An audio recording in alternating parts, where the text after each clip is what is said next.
Hey everyone, Aussie Viking here to do another video. So, you guys liked the Battlefront 1, 2 of me talking, so I figured I'd play Battlefront 1, the original. So, we'll go to single player, although there wasn't really much of a single player. It's funny, I never actually played the original game when this first came out, at all. I never played it. Let's go to Geonosis, because I fucking love Geonosis. Topoka City was amazing. So I never actually played this when it first came out. Number 2 was my version of it, and it was really good. Clone Wars, of course. See, this is strange. This has maps in it that I really wish were in the second game. Like, they're like, goddamn. And I know they added it in DLC later on, but holy crap, is it good. Plus, I love this loading screen. Well, I think Star Wars Battlefront 2 is the better game. This game's pretty good too. We're obviously going to go for the Republic because it's Clone Wars. And it kind of sucks that they're all unlocked, but I guess you get used to it. Alright, cool. So we are on Geonosis. I love this Geonosis. I think this is the best Geonosis. Geonosis. It just looks so cool. Oh, so good. Alright, let's go. Oh yeah, there's no running in this one. God damn it. Oh god. Take the hell of a time to start recording when I'm, you know, coughing. Oh. Alright. Let's go. We can do this. We can absolutely do this. Alright. I keep thinking I can run. For the Republic. You bastard! Road rage like a mudder. I think I can get here. This is where the LATs are. This is cool. This amount of detail for back then is fantastic. So I figured I should have a topic to talk about. And well, with the news of Battlefront 2, the 2017 one by EA, getting some good, like they've got some good communication now. So first up, they said that they're going to take longer with patches, up to a month, but the patches will be full of content, basically, which is great. And also goes to show that they get more time to work on. Instead of being like, alright, 2 weeks, guys, you got to work on this, and then we release it and stuff like that. A month, I think, is perfect. But on that, you have to release a fair amount of content for the people to get through that month. And it seems like they will. This next content's going to give us new game mode. We're going to get more maps for arcade. Like, balancing issues and stuff. I'm all for it. But one thing that got my mind was this. So they've confirmed, basically, that we're going to get a Han Solo season, which is great. I think. Well, I mean, we all knew that was going to be coming, but they also said that we won't be getting multiple heroes. So let's put it this way: Season 2 will not be. Season 2 is going to be Clone Wars. I'm pretty sure they confirmed that more or less, because the Han Solo series won't come out until later on. That won't come out until I think 3 months from now, which is more than enough time to make a season, I think.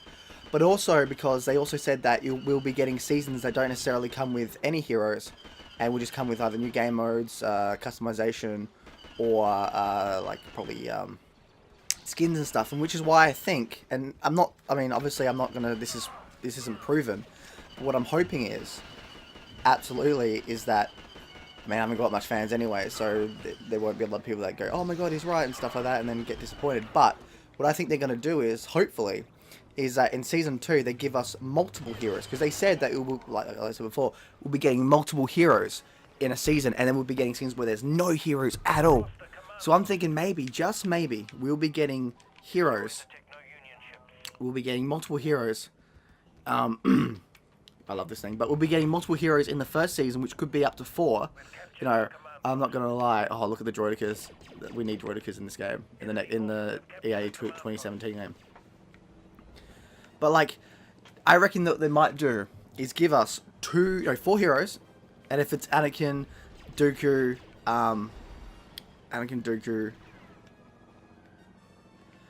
Grievous, and I'm leaving the battlefield, and Obi-Wan, I'm all there. I'm all in. I'm in it. Like, yes, yes. If they were to give us that for the second season, I would be fine with that, because the next season, because think about it, we've already got Han, we've already got Lando. We don't necessarily need more heroes, at least for that film. I can understand if they're going to add. I can understand them giving us customization because they said that they'll be giving us customization basically when the new patch hits for the new progression system and stuff, and that's probably when the microtransactions will come back. And it wouldn't surprise me if it's like, all right, but for season 2 you get new skins from the Han Solo film for Han and Lando. It would not surprise me at all if that's what they're going to do, and then it's like, we don't get, because they can't really give us new heroes, so they're like, well, we can't give you new hero and villains, we gave you 4 before, this season you'll just get customization, microtransactions and stuff back, but they'll be good, you know, microtransactions will be customization, and you'll get a balance of customization. If you want more, you can buy them for a good price and stuff, and I'm like, I will be fine with that, because I am going to buy those microtransactions when they come back, if they are customization, like, skins, because I want more DLC. Even if they give us like Anakin and stuff, I still want more. Because let's compare it to this game. We'll compare Battlefront to EA 2017 to Battlefront 2004. As much as I love 2004, and this does do things better than 2017. 2017 is the superior game. Gameplay is better, obviously graphics and sound design, but the things that it does better as well. The maps are bigger, although this is probably the biggest map in the game, but still, the maps are bigger, there's more variety to them. Although this has more Clone Wars, but this doesn't have space battles, that's cool. It doesn't have space battles, this one. It doesn't have heroes to play as, so already it's got a lot less content. Although it also has a bit more. We've got droidicus, we've got these vehicles, we've got more Clone Wars, we have the ability just to get in and out of a vehicle, like that. Oh, I did not know you could do that. Whoops. So, this has already got things that are better, but overall, EA 2017 is better than the first game. Absolutely. And I guess you could argue that 2015 Battlefront was better in ways. Which, yeah, you could definitely do that. But I do think that the game, at least 2017, is better than this. Yeah, if you move on to 2017 to Battlefield 2005, Battlefront 2017 does beat 2005. Almost 100%. Almost. But not with everything. Space battles it does, gameplay it does, sound and graphics obviously. But there's still the whole, oh look, I can get into this, I can get into that. We've got bigger maps. We got more Clone Wars, we got heroes, we got, I guess, more maps, I think. So, yeah. But like I said, this game is, like, Battlefront 2017 is going to get more content. It's going to be free, and I cannot wait until we get more. It really, really excites me of what we can have and what's going to be coming later on. It's going to take a while. I think within a year, if we look at from 2017, the year, November 5th, 14th, I think it was, or 17th, November 17th to November 17th, 2018, the game is going to be completely different. And I think it is going to be the best Star Wars game in terms of Battlefront for a while. Not for everyone, of course. That's going to be something that people still have that nostalgia, but I think for most of it, it will be. And that excites me like you don't know what. And like I said, they've confirmed that we're going to get big open modes offline to be able to play for skirmish or arcade, which is awesome. I can't wait. You know, vehicles and such. Just give me Geonosis and I'm good. So if they give me, basically if they give me more Clone Wars offline, which they've confirmed that they will be doing, and then we'll be able to have a big mode to be able to play with vehicles and stuff. So that's something. They also said that it's possible for us to have multiple eras on a map. So if you wanted to, you could play them. I mean, they'll probably do it online first, but the idea would be that if you wanted to play Naboo but with the Empire, you can, which was actually sort of in the campaign of Battlefront 2 anyway. So it's like, that's awesome. And I hope they do it. So if you give us that, offline, more Clone Wars, sorry below, and basically Anakin, Qui-Gon, Anakin, Obi-Wan, Grievous, Dooku at first, and then obviously things like Mace Windu and Qui-Gon maybe later on. I'm fine. Like, give me. So I know a lot of people still complain and say it's a terrible game. It's not. It's really good. It just had hiccups. Why? It needed 3 years development. It needed the microtransactions to be customization, not pay to win like it was. And yeah, it needed a few things. It needed an extra year of development. It never got that because EA wanted to release it with The Last Jedi so they can get more money. Because greed.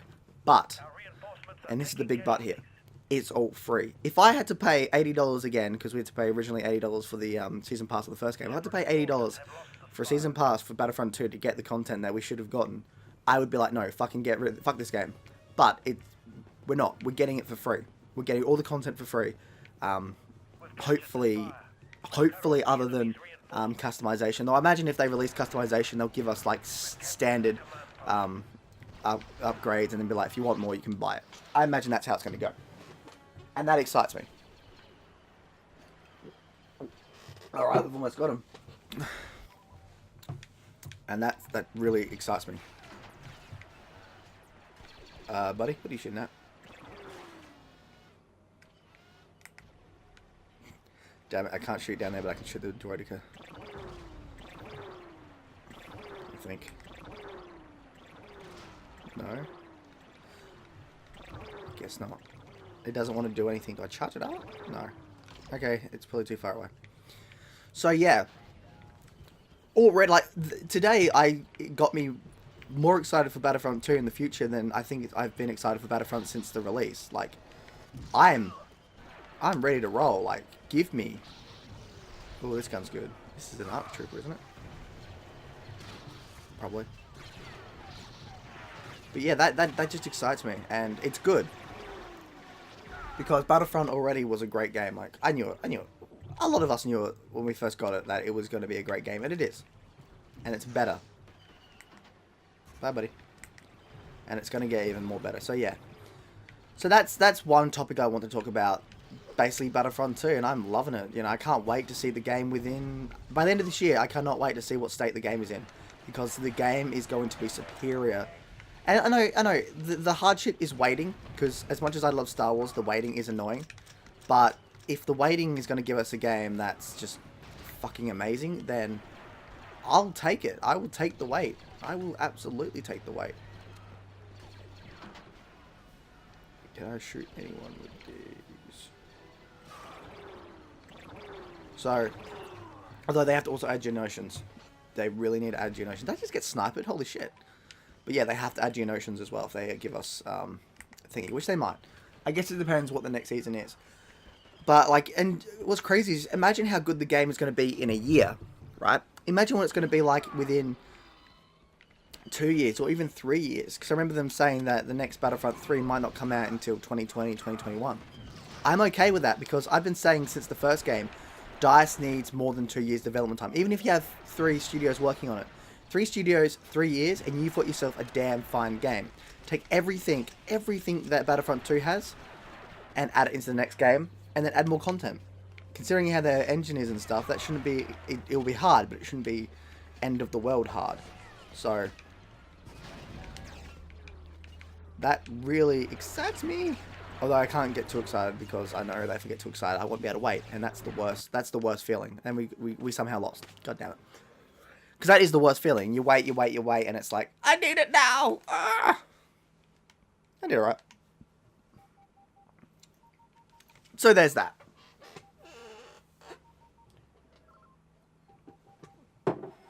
Alright, Kashyyyk. I really sucked that this wasn't in number 2. We'll go CIS this one.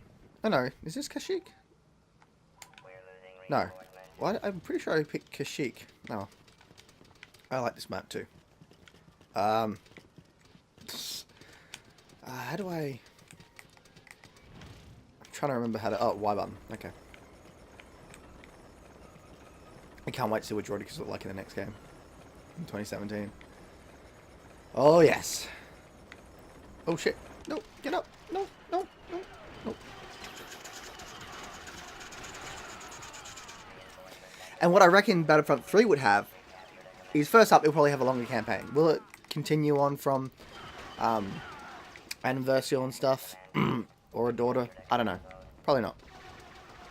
Honestly, if they're going to continue on, I would love it if they continued on via doing what Battlefield 1 did with like the different stories over World War 2. You could do it that it's different stories for the eras. So you have the prequel era, you have a story in the prequel era, you have a story in the OT, and you have in the sequel trilogy as well. That would be awesome. I killed my own guy. Whoops. Like, that would be amazing. And I think that would be the better way to do it. I've been saying that ever since I played Battlefield 1. Like, that would be perfect for the next Battlefront game to take take all its stuff from, because it just works so well.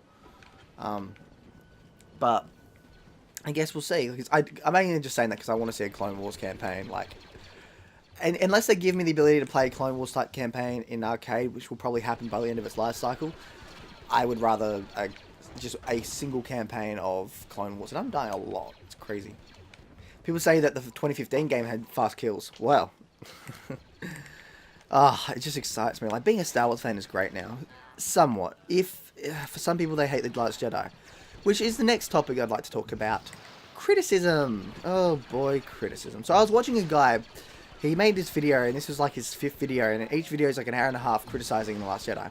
First up, he had some great things to say, but then he started getting nitpicky, and it felt boring, and it's just, and he would always stray on to one thing that I've always noticed about certain people, when they stray on to the whole, you're looking for things that aren't there.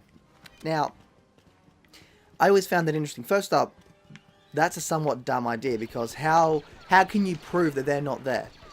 How can you prove that they're not there? Well, how can you prove that they are there? Well, I've got my reasons why they're there. So again, how can you prove that they're not there? Because there are things in The Last Jedi like failure. He was talking about the theme of failure, and he's like, oh, people just say that the failure theme, but it doesn't work. And it's like, really? I mean, it works, but it works in ways that are too convenient for the plot, I feel like. You know, like the failure of, spoilers for The Last Jedi, the failure of Finn not taking out the Death Star battling ram and being saved. That would be, that you could say that's part of the theme. Failure. Failure that Rose will save him, and failure that Finn doesn't, you know, he doesn't go and kill himself to save the Republic.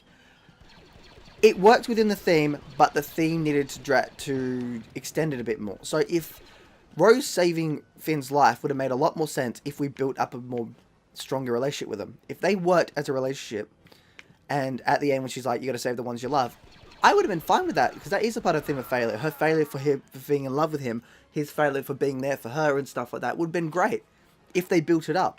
And that's the thing that I don't think I remember him mentioning, because I did turn it off because he was starting to get whiny, which is what I've noticed with a lot of these sort of people, is that they need to explain it. The theme works, it's just you need to explain more about that failure.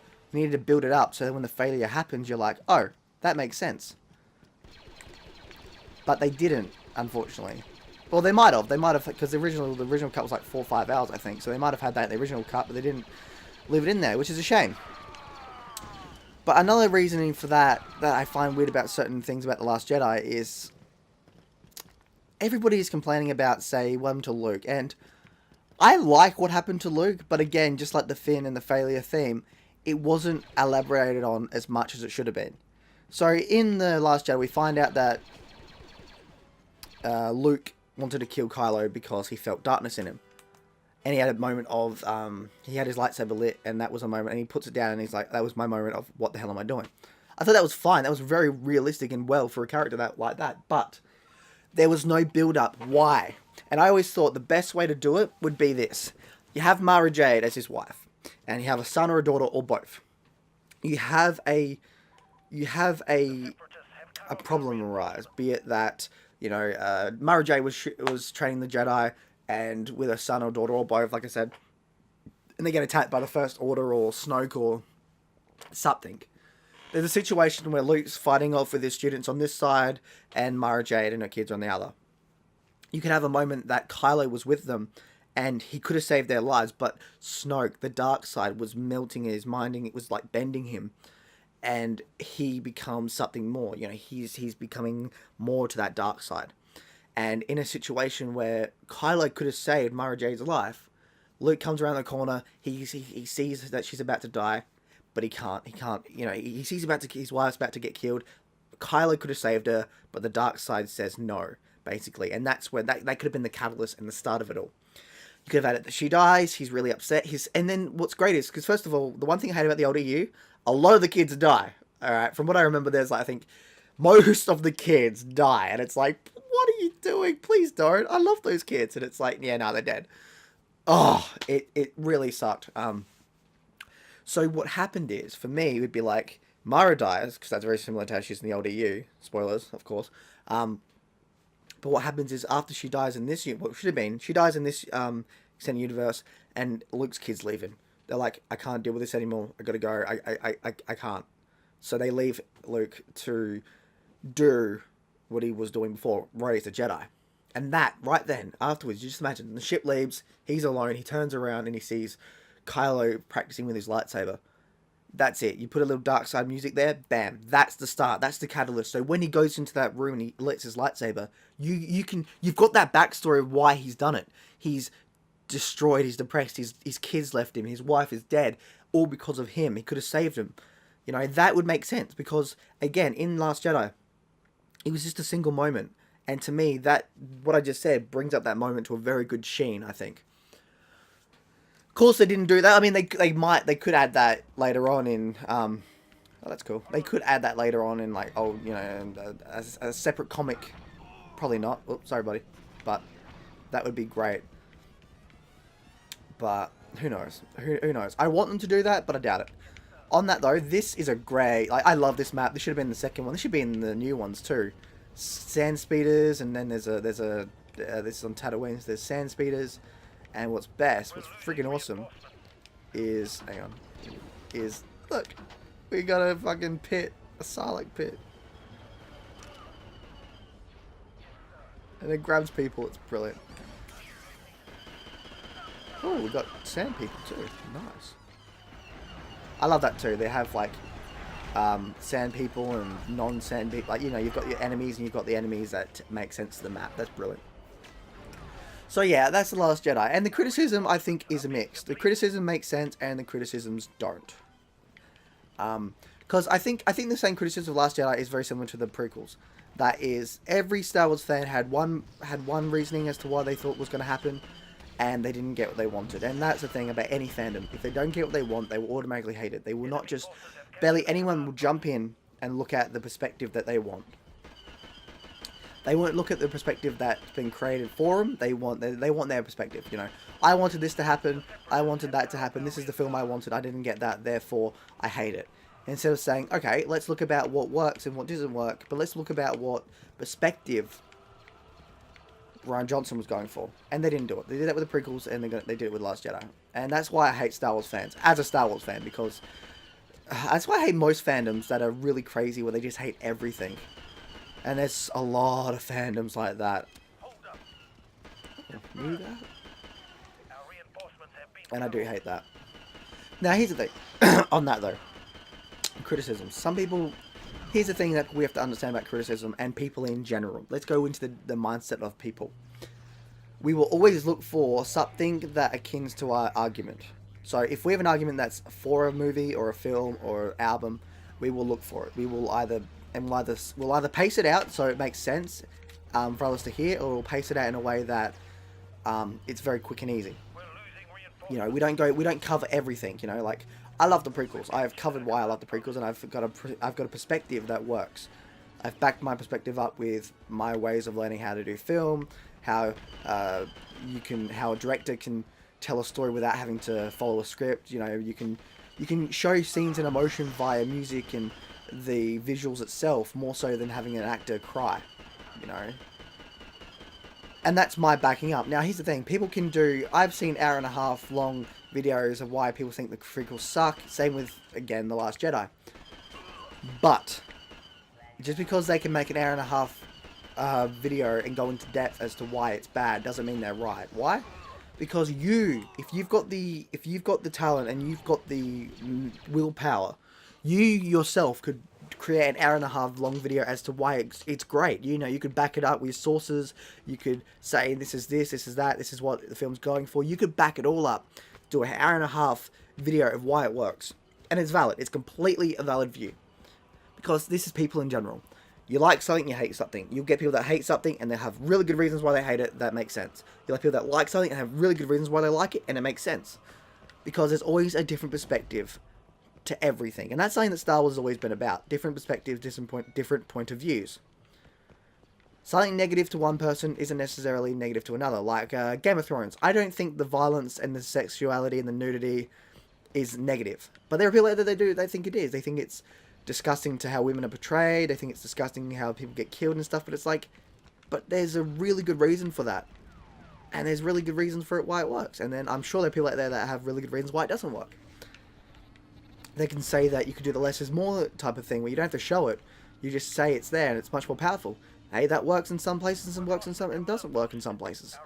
That's a different perspective I'm going for. And it's unfortunate that the people that can do an hour, like, everybody's negative. Those that can do an hour and a half, a negative view on a film, they won't do a positive one. And if they do, they're going to be one-sided, because most people are one-sided. You know, if they hate something, they're not going to automatically change their view or opinion because you say you can look for good in something. Just fair enough. But yeah, that's my sort of like talk on that side of thing, because it is interesting. It's weird, but it's interesting too on how one-sided humanity can be in certain areas, and how open-minded we can be. You know, we can find the faults in things, but we could also find the positive in things. You know, like Jar Jar in the prequels. Is he a bad character? Not really. He actually goes through a character arc in Phantom Menace. He actually does. He actually becomes a slightly better person. Is he the greatest character in Star Wars? No. But neither is a Porg. Neither is Phasma. Neither is the First Order. You know, they're just characters. You know, they're not in depth or not be. They don't have to be. Because you got to remember, this is a 2.5 to 3 hour film, more or less. You can't tell everything and get every side story in there. But my favourite criticism is, this isn't how script writing is. I hear that a lot. I hear that one a lot. By people that do like the really long viewpoints, like, oh no, this is how it should be, this isn't how script writing is, this isn't how we should do it. And my viewpoint is this, and it's a valid viewpoint. Think of a script for a film like a key to a door. You put it in, you open the door. Now when you open that door, there's nothing there, because the director brings it to life. A director brings it to life. So a director can take a script and look at it and say there's a very dialogue heavy scene.